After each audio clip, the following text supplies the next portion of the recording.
আসসালামু আলাইকুম প্রিয় বন্ধুরা, আপনারা সবাই কেমন আছেন? নিশ্চয়ই আল্লাহর অশেষ রহমতে এবং মেহেরবানিতে সবাই ভালো আছেন। আমিও আলহামদুলিল্লাহ অনেক ভালো আছি।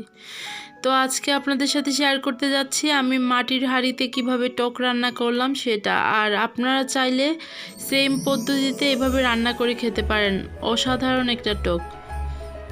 আর আমি এটা রান্না করেছিলাম মাটির হাঁড়িতে।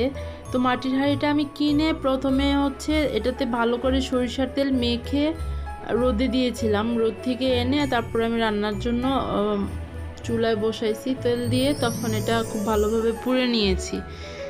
তো আমার যা যা লাগবে, আমি আজকে টকটা রান্না করব বিলেবু দিয়ে। বিলেবু আমি এরকম চিড়ে নিয়েছি, কিছু মরিচ, কাঁচামরিচ চিড়ে নিয়েছি, ধনে পাতা কেটে নিয়েছি, পেঁয়াজ, রসুন, সরিষার তেল। আমি এখানে হলুদ গুঁড়ো, মরিচ গুঁড়ো, ধনে গুঁড়ো আর লবণ একসাথে নিয়েছি। আর নিয়েছি পুঁটি মাছ।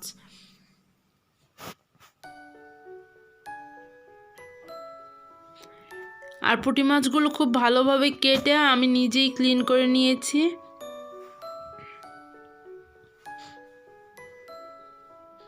এখন দিয়ে দিব নুন, হলুদ, সামান্য পরিমাণ সরিষার তেল দিয়ে ভালোভাবে আমি মেখে নিব।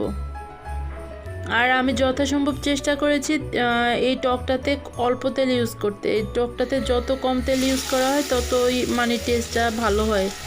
তো আমি তেলটা গরম হয়ে আসাতে আমি সবগুলো মাছ একসাথে দিয়ে দিলাম। মাছগুলো আমি খুব বেশি ফ্রাই করব না, কারণ টকে বেশি ফ্রাই করলে ওই মাছগুলো খেতে একদম বাজে লাগে, তাই আমি একদম হালকাভাবে ফ্রাই করেছি।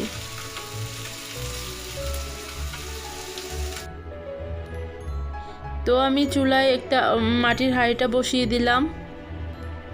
এখন দিয়ে দিলাম সামান্য পরিমাণ তেল। তো বন্ধুরা দেখুন, আমি একদম এত অল্প পরিমাণ তেল দিয়েছি যে আমার পেঁয়াজগুলো ভালোভাবে তেলে ভিজেনি।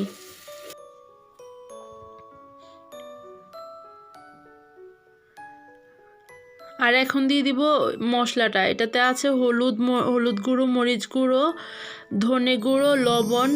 সবটা মশলা আমি একসাথে নিয়েছিলাম, তাই আমি সবটা মশলা একসাথে দিয়ে দিলাম। এই যে দেখুন, আমি এত অল্প তেল দিয়েছি যে সামান্য পানি দিয়ে আমি মশলাটা কষিয়ে নিলাম। দিয়ে দিচ্ছি রসুন বাটা। রসুন বাটা আমি এখানে ইউজ করেছি 1 টিস্পুন পরিমাণ। তো মশলাটা আমি একটু ভালোভাবে কষিয়ে একটু সামান্য পানি দিয়ে দিব। এখন আর একটু ভালোভাবে মশলাটা আমি কষিয়ে নিব।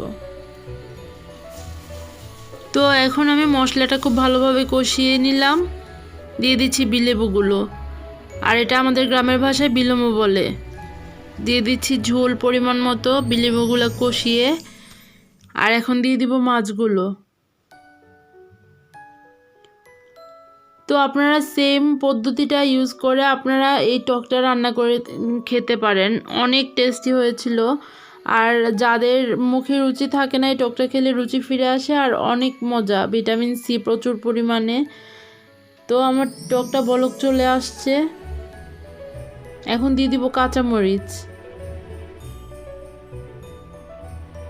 কাঁচামরিচ দিয়ে আমি একটু নেড়ে ঢেকে দিব।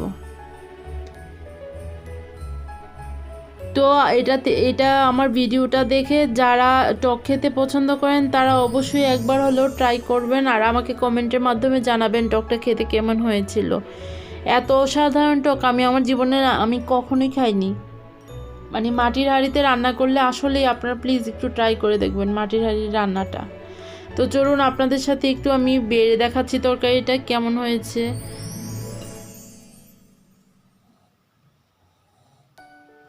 আর সবাই ভালো থাকবেন, সুস্থ থাকবেন, আমার জন্য দোয়া করবেন, আমার পাশে থাকবেন, আমার ভিডিওতে ভুলগুলো কমেন্টের মাধ্যমে আমাকে জানিয়ে দিবেন। আশা করি আপনারা সবাই ভালো থাকবেন। এই তো আমার তরকারিটা আমি বেড়ে আপনাদের সাথে শেয়ার করলাম, আপনারা দেখেন এবং অবশ্যই আপনারা ট্রাই করবেন। সবাই ভালো থাকেন, সুস্থ থাকেন, আমার জন্য দোয়া রাখবেন। আসসালামু আলাইকুম।